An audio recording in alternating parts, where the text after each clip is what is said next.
and broken dikes have made the Canadian sector in Holland a great flooded area. Activity is limited to guarding territory already held and to minor patrol activity. With treacherous mud underlying the water and main bridges blown by retreating Germans, movement of armor is at a standstill. Barges are pressed into service to supply troops holding the south bank of the Maas River. Jerry cans full of drinking water are brought up to waterlogged troops of the garrison facing the enemy on Crevecoeur Island. Stiff fighting under the most trying conditions has finally driven the enemy from his last strong points on the island and from the south bank of the river. As they keep supplies rolling in, our boats are under constant mortar fire from the north bank.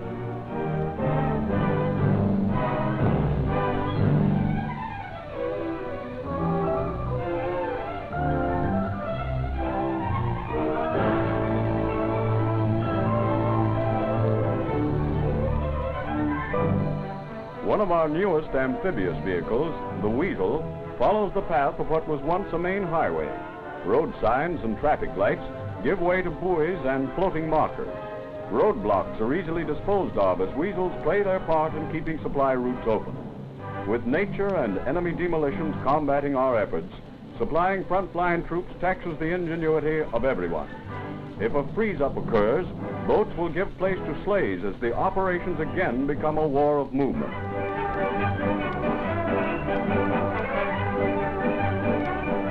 In Holland, armored divisional signals carry on the RCCS tradition, the message must get through. A forward tank commander finds his wireless sender has ceased to function. He immediately dispatches a message for a replacement from a nearby tank back to Advanced Brigade headquarters.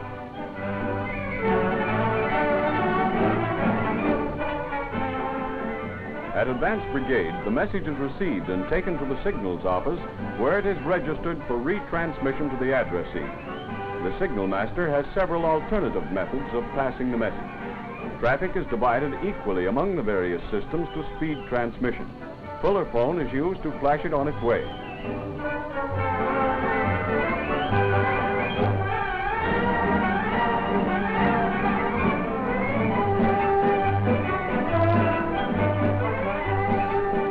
When other methods fail, the dispatch rider gets through. So the message finally reaches its destination, technical maintenance section of Signals Pod. Here an instrument mechanic loads a new wireless set into his mobile service shop. It is rushed forward to replace the dud set in the tank. Through the work of Royal Canadian Signals, the complex organization of a great army is closely knitted together. Living up to the traditions of their patron saint Hermes, the winged messenger, Signals are the fighting example of the motto on their corps crest, Velox, Virtutus, Vigilant. Speed, accuracy, watchfulness.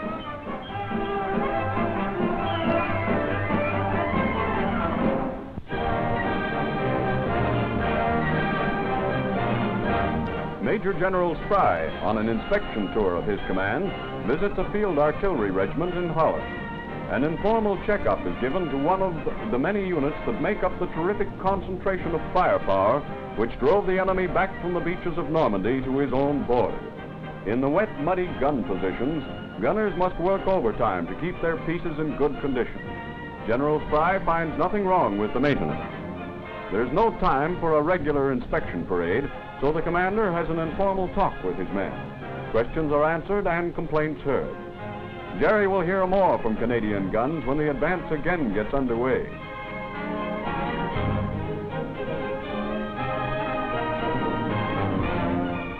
In Antwerp harbor is found the answer to the German claim of having blown up the main locks by means of underwater troops.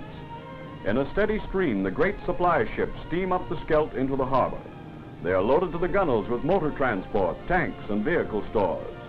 Longshoremen labor day and night at one of the world's greatest ports. They keep the supplies moving up to the armies on the Western Front. The front door to our supply routes is indeed wide open.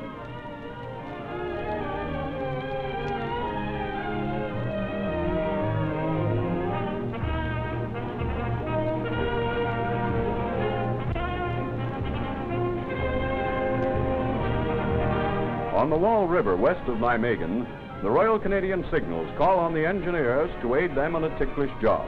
To maintain communications, a submarine cable is laid across the river. With a fast current flowing and only a converted barge from which to operate, the procedure calls for great skill. Staying out the heavy cable from the improvised cable layer, the job is completed on the first try. The cable will be used by signals as a trunk route to carry a large volume of telephone and telegraph traffic between two high formations.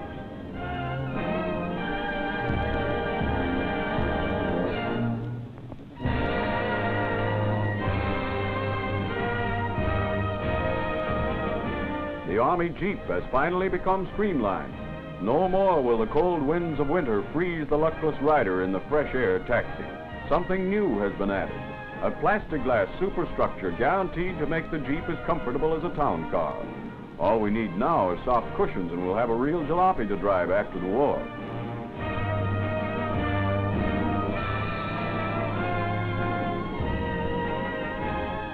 A German-type flamethrower captured from the enemy receives a workout in Holland. Deadly indeed are the fiery weapons of war. Used by the Germans in the Blitzkrieg of 1940, they were adopted by the Allied armies with devastating results in our Blitzkrieg of 1944. Canadian-designed flame dischargers proved their work in the drive through Holland.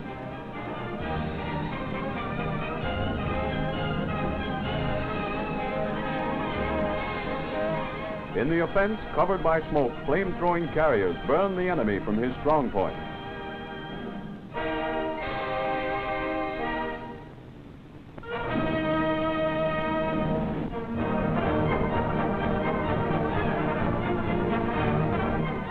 The Sherlock twins from Simcoe, Ontario, Flight Lieutenants Allen and Eric, are the cause of many headaches at RCAF Bomber Command. They just can't be told apart. Both holding the DFC, and both having completed their second tour of bombing operations in Halifaxes, they have operated as a team since childhood. Starting business life in the grocery trade, one wholesaling, one retailing, they both joined the infantry and together transferred to the Air Force. First-class pilots, they are popular with their messmates of the Lion Squadron.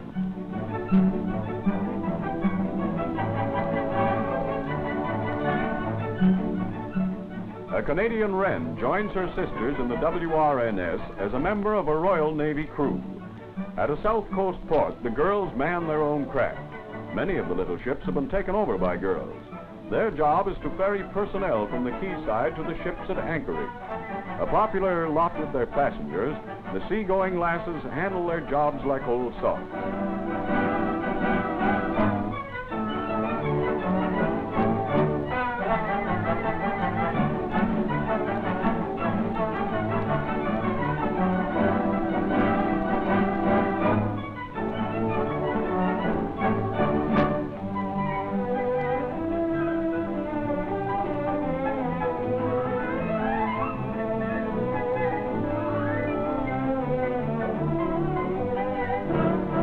At the wheel of the floating taxi, life sails smoothly by. The boat's crew consider themselves the luckiest girls in the service. A happy life on the ocean wave brings color to cheeks which need no powder nor rouge. Stoker Molly of Montreal is the only Canadian attached to a British boat's crew. Oh-ho for the life of a sailor.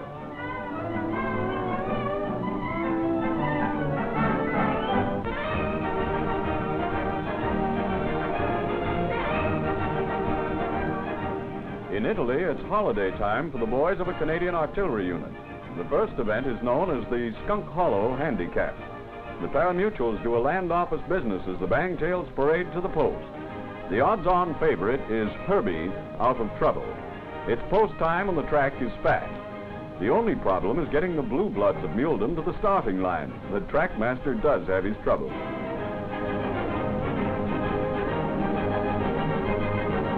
It's a snappy 6 furlongs, and the favorite is the winner. A turkey shoot is another feature of the day. All the spectators are invited to enter the contest. The infantrymen think they have the edge, but the boys of artillery and signals give them a good run for their money. After winning the prize, you've got to catch it, and that's some job. To the victors go the spoils. There are going to be some happy faces around a certain cookhouse tonight.